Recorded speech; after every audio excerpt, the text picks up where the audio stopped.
Hey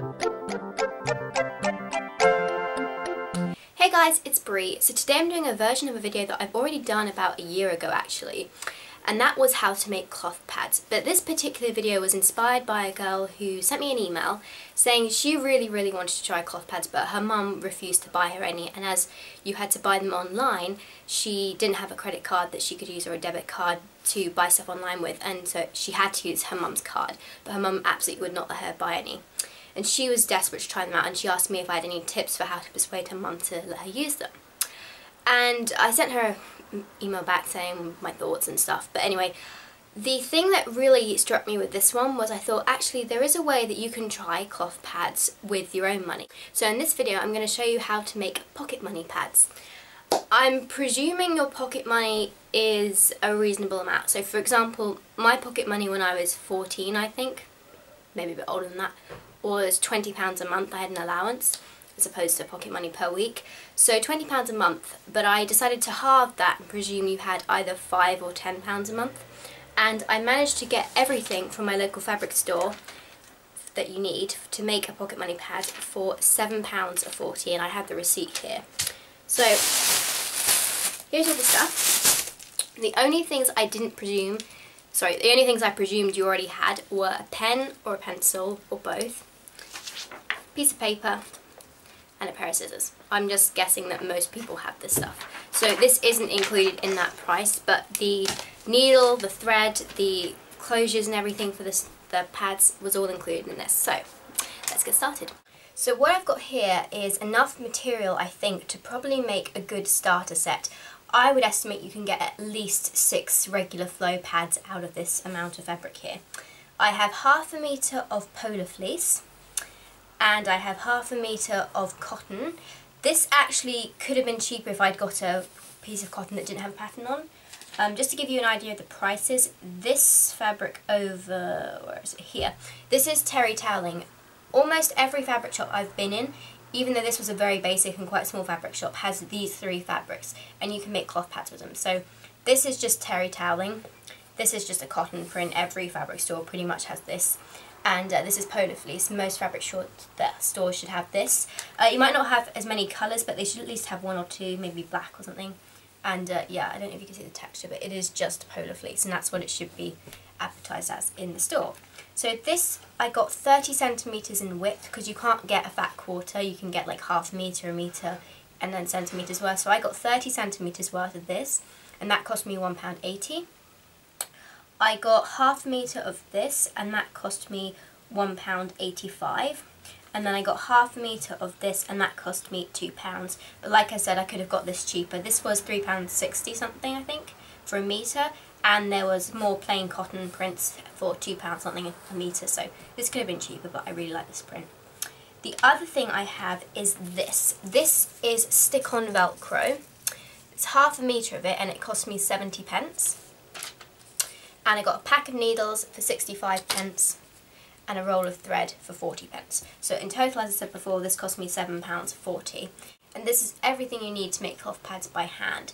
Everything I'm going to do in this video that you stitch with a needle and thread can be done with a machine. So if you have a sewing machine and you know how to use it, then you can just substitute the hand sewing for a machine. But I'm going to do it with a hand needle and thread because I'm presuming a lot of girls don't have sewing machines. They're quite expensive. So I forgot to mention in the last part that you are going to need a ruler or a tape measure, doesn't matter which one.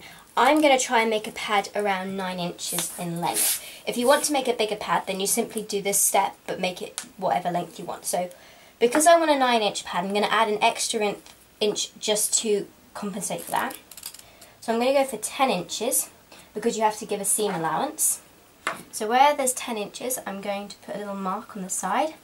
And then again, on the other side, I'm going to put 10 inches, a little mark by it.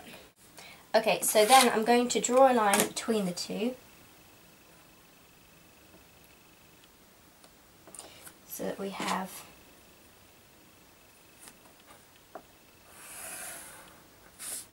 and then I'm going to cut off this section. So next, to create your template, you need to fold this in half. Make sure the edges line up as neat as you can get them.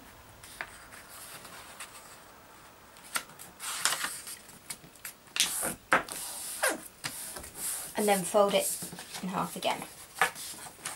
So you've got a quarter. Like that. So when you unfold it, you've got that sort of crease shape and a cross shape. So for the next bit, when you're drawing this out, you want to make sure you've got the corner flap here in the right top corner, the part that opens out like that.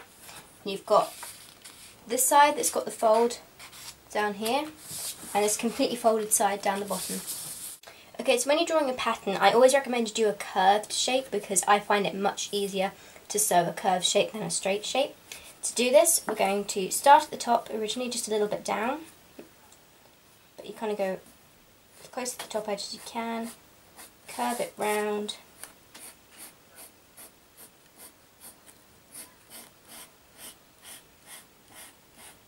and then I'm going to draw out a tab here. I'm going to do a tab wing style, so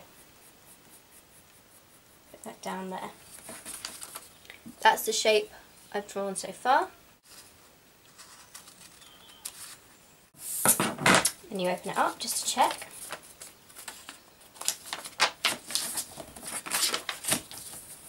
So I'm going to estimate that that's a bit wide for me. So then I fold it back up. I take this edge and I'm going to take the wing here, extend that in a bit, and then follow the same sort of line I was following before. Trim it down. So do it little by little. Okay, so I'm much happier with that shape. Now I recommend you go ahead and you take your template and you draw it out on an old cereal box, just because the cereal box is sturdier and it's much easier to draw around on the fabric. However, this is not an absolutely necessary step, so you can just go on with this, or you can choose to draw it out on here. I'm going to draw it out on here. So once you've got your template, and I forgot to mention that I've also made a core template because you need a different shape for the terry toweling, which is going to be your core. I've basically just gone around the other pattern that I did and made it 1.5 centimetres narrower in the middle. Sorry if you can hear the cars going past outside. Basically it's just 1.5 centimetres narrower either side all around the pad. That's the core. But first I'm going to do the cotton fabric with this. So before you do the cotton, I really recommend that you pre-wash this in your washing machine once beforehand. It's not absolutely necessary, but it will help you avoid shrinkage, and I also recommend that you iron it out before you do this as well, but I can't be bothered, so I'm just going to go straight into it and do it. So my template, and I'm also going to be using a fabric pen, though you don't need to use this, you can just use an ordinary pen, it will work just as well. I'm not actually sure this will show up on this dark fabric, but we'll see. So I just take that, put it against the edge and draw around it. So I very much doubt that's showing up on camera, but I can see it. So then what you want to do, and what I recommend you do, is you take your template and you go along and you draw all the rest out. Now I reckon I can get at least 10 of these done, which will easily give you a starter set. I can probably get more than that actually, but today I'm only going to do one to show you what you would do. Okay, now I've cut out all the pieces I need, and you can see I went ahead and cut out the toweling. Quick word of advice with this is that toweling gets everywhere. It frays all over the place, so just, you might want to do this somewhere that you can vacuum easily because it will get everywhere, I promise you that. So how many you want depends on the absorbency you want inside your pad. I reckon that one layer of terry, this is a particularly thin terry, but one layer of terry for me is probably a light to regular absorbency. So if you want a regular to heavy, I'd do 2. If you want a heavy absorbency, I would do 3, so on and so forth. You just kind of need to experiment with that. But I'm going to do a light to regular, so I'm just going to do 1. So the first thing I'm going to do is I'm going to pin, sorry I should have mentioned you pins for this, I'm going to pin the core to the cotton, and you want the picture side down.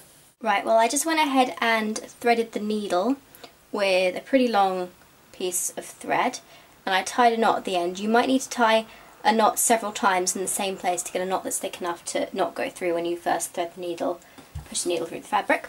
So I'm going to start at the top of the pad, and you always go through from this side, sorry, the terry side to the pretty pattern side, so the knot stays on this part. I'm just going to go through the top, and be careful you don't stab yourself when you're doing this. Pull it through, make sure it doesn't go anywhere, and then you want to go back in again quite near to the first stitch you made, and you just continue this pattern going in and out. It's called stab stitching, all the way around the pad. The smaller and the neater you do your stitches, the longer your pad will last and the better made it is. So when you get back to the beginning where you started sewing and you've gone the whole way round with your stitching,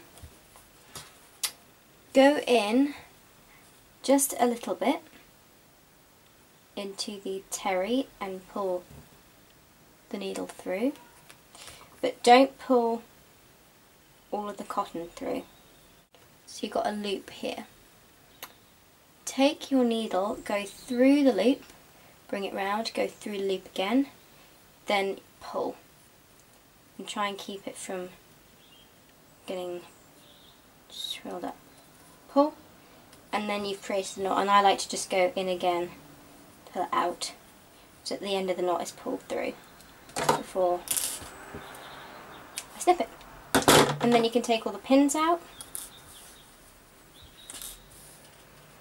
You can just use safety pins for that point if you don't have any of these pins. And there you go. You've got the core tacked to the top. So next you're going to need to pin the cotton top to the fleece backing. Now when you've got your polo fleece, you might notice that one side is fluffier than the other. You want the fluffy side facing down against the table or whatever you're sewing on, and you want the cotton side with the terry toweling facing up. So like this. And you're just going to lay it over as best you can, and then you're going to pin it. I like to place one pin at the top and then one pin on each wing and one pin at the bottom. So I've got another really long piece of thread here, and again I've got the knot at the bottom. Ooh. There. And I'm going to start from this wing and I'm going to go up here all around the pad. And then I'm going to come back to here and stop to leave this area open to turn top stitch. So again, you go in, pull through. So when you've sewn all the way around the outside and you've left your little gap here, it's time to turn it the right way out. So just open it up.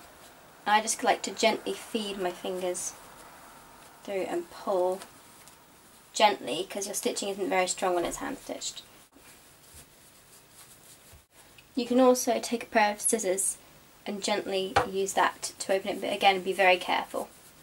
So once you've got your pad turned right side out, you're going to need to sew up the hole. So just push the cotton, turn it over a bit to form that shape. Don't worry too much if this knot is outside. I'm just going to pin that shut quickly. When I pin it, I don't do it the normal way, I just stick a pin through like that. Leave it to the side while I tie a knot in my thread. Once that's threaded, I'm going to take this pin out.